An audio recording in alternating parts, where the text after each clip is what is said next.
A horrifying terror attack in Kenya, once again fanatical Muslims killing innocent civilians. But why are they doing that? We will tell you.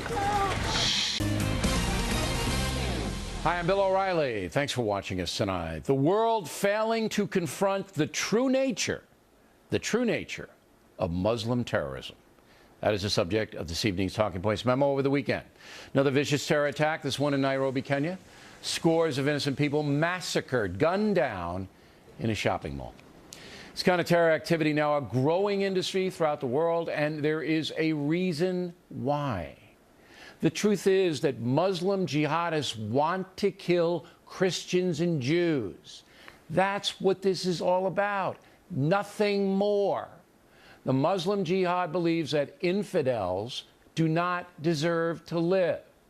But you will not hear the leaders of the world say that, including President Obama. They will not tell you what is really going on here. This is simply about murder. And if you are a Christian or a Jew, you are a target. It is clear that al-Qaeda and its affiliates are now going to wage small-time terrorism all over the world. They will burn down Christian churches, attack Jewish synagogues, and if they can, launch another 9/11. And then there are the horrific attacks by jihadist Muslims on other Muslims. In Iraq alone, more than 4,000 civilians have been killed this year by other Muslims. In Pakistan, a pair of Muslim suicide bombers killed at least 81 Christians just yesterday at a church. In March, a Muslim mob torched 200 buildings in a Christian neighborhood of Lahore, Pakistan. In Egypt, 60 Christian churches were burned during a 4-day period last August, all by Muslims. Talking Points could go on. And what is the Muslim world doing about it? Nothing. Pakistan, for example, allows terrorists to live in the northern part of the country, pretty much unmolested. From there, they can launch attacks on Afghanistan and blow up Christians inside Pakistan. Iran pretty much supports worldwide terrorism with arms and shelter. Yemen, a safe haven for Muslim terrorists. Somalia, another chaotic place where terrorists can pretty much do what they want to do. In fact, the attack inside Kenya was launched from Somalia, according to reports. There's simply no coordinated leadership to confront the jihad. President Obama is not going to do it. Great Britain and NATO, not going to do it. In fact, the most aggressive country fighting the jihad is France, if you can believe it. Recently, French troops defeated al-Qaeda in the African country of Mali. France gets it. The French understand the danger from fanatical Muslims. We're living in a cowardly world, and the terrorists know it. Sadly, we can expect more death and destruction because the jihad is just getting started. And that's the memo. Now for the top story night reaction. Joining us from Washington, Cliff May, president of the Foundation for Defense of Democracies. You know what? I'm going to be ripped up. I'm anti-Muslim. I'm an anti-Muslim guy. All, you know, CARE, the whole crew.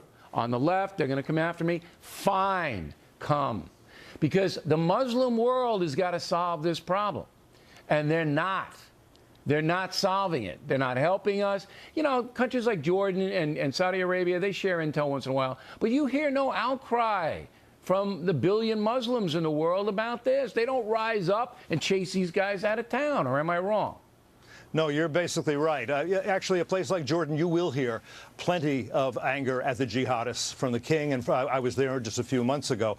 But the richest countries in the Muslim world, Saudi Arabia, Iran, they have encouraged terrorism, and in many cases, they have and are funding terrorism. So you have this concept of what I call jihadism. It's an ancient doctrine, and it says that the Dar al-Islam, the world of the Muslims, must defeat the Dar al-Harb, the world of the infidels, and of the Muslims who do not subscribe to this particular reading of history. And I can show you quotes from Osama bin Laden and from Ayatollah Khomeini, among others, that say exactly what you said, Bill, that it is the obligation of Muslims to attack and kill infidels, Christians, Jews, Hindus, and Muslims who they consider apostates. In other words, they've turned their back on the cause of Peaceful fighting Muslims, jihad. Yeah, Muslims who don't want to do this. Now, what percentage of Muslims do you believe either participate in or support, tacitly support, the jihad? We don't know exactly, but I would say a fair estimate based on polls that we have might be 10%. which is not a huge percentage. On the other hand, if you have as many as 1.5 billion Muslims in the world, you're talking about a very large veritable army. Now, some people will say, listen, O'Reilly, it's not all about religion. It's about the United States inserting itself into Muslim countries, supporting Israel, and it's a political thing. I think it's just a religious thing. I mean, these poor people in Kenya, I mean, they didn't do anything, walking around shopping, and all of a sudden, bang, they're dead.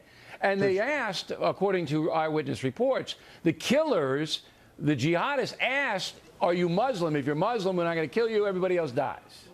Yeah, the people we're talking about don't distinguish between religion and politics. It's all one and the same. They have an ideology that is also a theology, and it is a very bellicose ideology. And as you say, it is focused on this war against the infidels. Now, are there grievances? Of course there are. But that doesn't mean that if the grievances can be addressed, then it would all go away. Yeah, you don't blow up for children compromise because you have a beef. Finally, President Obama's philosophy has been to reach out to the Muslim world. His famous speech in Cairo, he doesn't even say the war on terror, it's winding down, all of this.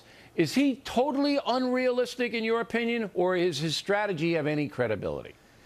It's unrealistic. When you're talking about an Osama bin Laden and Ayman al-Zawahiri, his successor, when you're talking, I'm afraid, about a supreme leader, Ali Khamenei in Iran, you can reach out all you want. They see that as weakness. They do not want to compromise with you. They do not want peaceful existence with you. They want to defeat and destroy you. And until you understand that, you can't possibly have a policy or a strategy that's adequate to the threat. All right, Mr. Mayor, we're going to continue our discussion on what we can do to fight this Islamic jihad in the days and weeks to come. Next on the